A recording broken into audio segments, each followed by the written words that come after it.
So many of you are wondering, what is it actually like to take the high school equivalency test?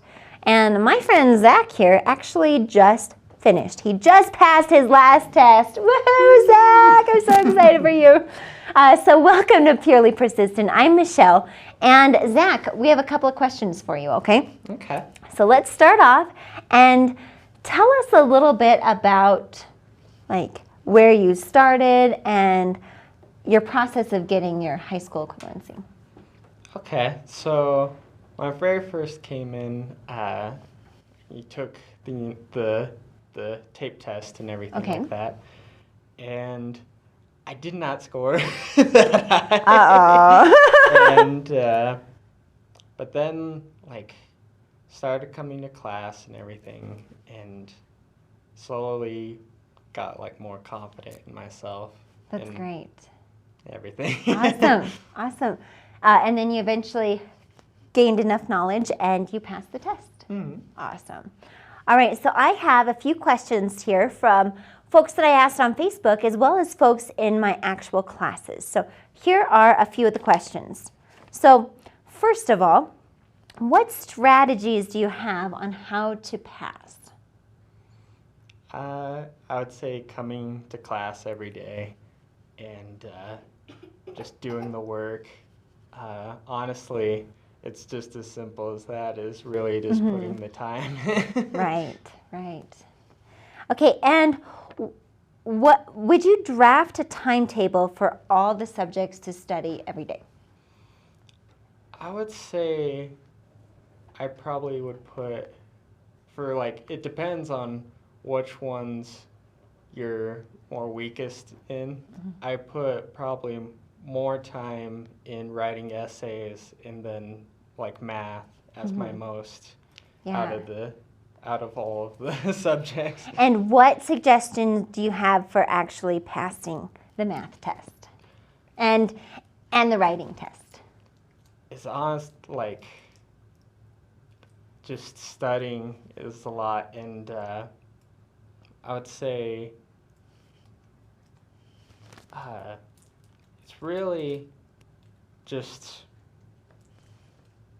keep going, even no matter what, just going through. How did you write that essay?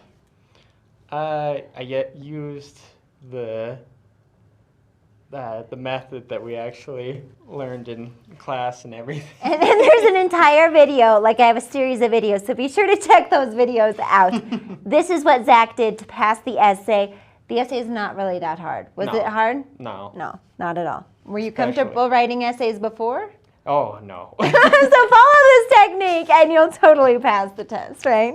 Yeah. Okay, let's see here. Another question we have, how to maintain a job while getting your HiSET? I would say setting the time aside. If you have to study before you go to work, or if you have to do it afterwards, just making that time. Yeah, and I assume the same if you were to have kids, it would be the same thing, right? Yeah. Okay, was all of the work and patience worth earning your high school equivalency? Oh yeah, it's definitely a change of perspective and confidence. Right. How do you stay motivated? Well, for me, it was for the stuff that I want to do with my life. It was really, I knew I needed this to go on further. Absolutely. And so there wasn't really a quitting option for it. And if you did quit, then you would just be pushing your goals, your life goals aside, and not being able to achieve them at a younger age. Absolutely. And how do you not get bored and quit once it gets harder? There's some hard things on the HiSET test and on the GED and on the TASC test. How do you not get bored and give up? For me, it just became the challenge was weirdly enough, is what ended up motivating me. Sure. And I mean, there was lots of times with math where it's just like, I didn't feel like I was ever going to get this. Yeah. Now, Zach, you once told me about one reason why you didn't quit, and you attended class every single day, right? Mm-hmm. So why did you attend every day?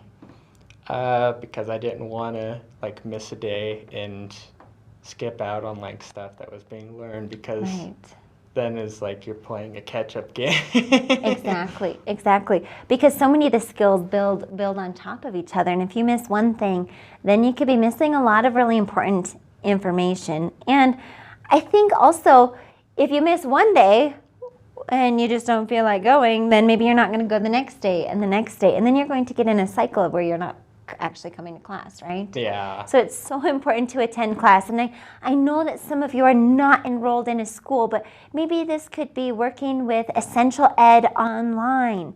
I have a link to that in the description box right down below.